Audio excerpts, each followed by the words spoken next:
Joy. Once upon a time, there were 100 million people. They had different interests, different beliefs, different occupations, but for the most part, they got along pretty well. Then one day, a gang of a few hundred people showed up. Need to zoom in some more to see them. I know they're there somewhere. Zoom in. There they are. And this gang of a few hundred said to the throng of 100 million, "From now on, you all have to give us a cut of everything you earn." This is an accurate graphical comparison between the number of American taxpayers and the number of U.S. congressmen. And the throng said, "Gosh, do we have to give you a cut of what we earn?" And the gang of a few hundred said, "Yes, you have to." And the throng said, "Well, okay, I guess we have to." And one little troublemaker asked, "What if we don't?" The gang of a few hundred didn't like this, and said, "If you do not comply, we shall unleash upon you our legions of enforcers." And the throng cried, "Oh no, please don't. We will comply, we will pay." This is an accurate graphical comparison between the number of American taxpayers and the total number of IRS employees. Time went by, and the gang of a few hundred said, "Now we want more of what you earn." And this kept happening over and over again, until eventually some of the throng were paying almost half of what they earned to the gang. Whenever the gang demanded more, the throng would say, "Golly, we're already having a tough time. Do we really need to give you even more?" And the gang always said, "Yes, you must, or we shall unleash our legion of enforcers." Now the gang of a few hundred was getting trillions of dollars every year, spending it on wars and pyramid schemes, giving away goodies to their friends, buying influence, and doing lots of other things. And some of the throng started saying, "We don't really like the war you're waging with the money we give you. Do we really have to be paying for that?" And the gang said, "Yes, we demand it. Don't make us send out our legion of enforcers." And some of the throng said, "You're taking our money and giving it to huge corporations and giant banks, and some people who just don't want to work. A lot of these things we don't like." And the gang said, "We don't care. We will decide how to spend it. You just do as you're told, or else." And the throng said, "Okay, I guess we have to." But eventually the throng got so fed up, so angry, that they took a drastic step. One day they said to the gang, "We don't like what you're doing. We want a new gang." And after pouring a huge amount of time and money into the effort, they replaced the gang with a new gang.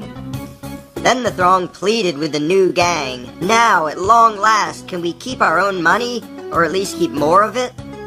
And the new gang said, "Sorry, but after much discussion, we've decided that you can't. You have to keep giving us what you've been giving, in fact, a little bit more than before." The throng was distraught and said, "This is dreadful. But after all, what choice do we have? I mean, they say we must comply, and they have that scary legion of enforcers. We're powerless against them. We'd better just do as we're told." So they did as they were told, got poorer and poorer, and lived miserably ever after.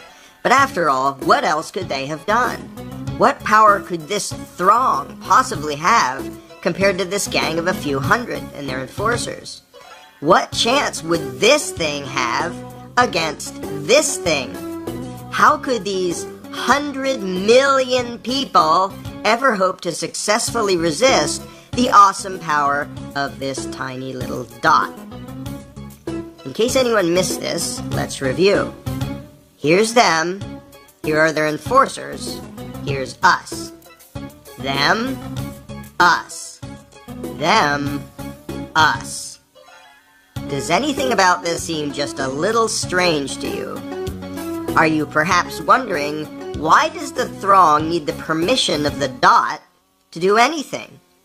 Why do these people feel the need to ask this tiny little dot if they can keep more of what they earn? Why would they spend year after year literally begging for lower taxes from this little dot? Is this dot just really darn intimidating? Is it very persuasive in its reasoning?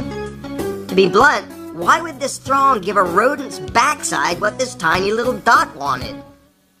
The fact that this tiny dot has the gall to issue such demands to such a throng is pretty startling in and of itself. But what is far more amazing is that the throng obeys this minuscule little parasitic gang of control freaks. What could possibly explain this? Let's ask the dot. This is how it works. When we, the dot, take your money and spend it on things you don't like, we're representing you. In fact, though you're not allowed to actually keep your own money, you're allowed to decide which little dot will steal half of what you earn. So that really means that you're in charge and that you're agreeing to give us your money. In fact, we, the dot, are serving you when we take your money and spend it on things you don't like. And so you should thank us and treat us with great respect and honor for having robbed you on your behalf for your own good in order to serve you by doing things you don't want us to do.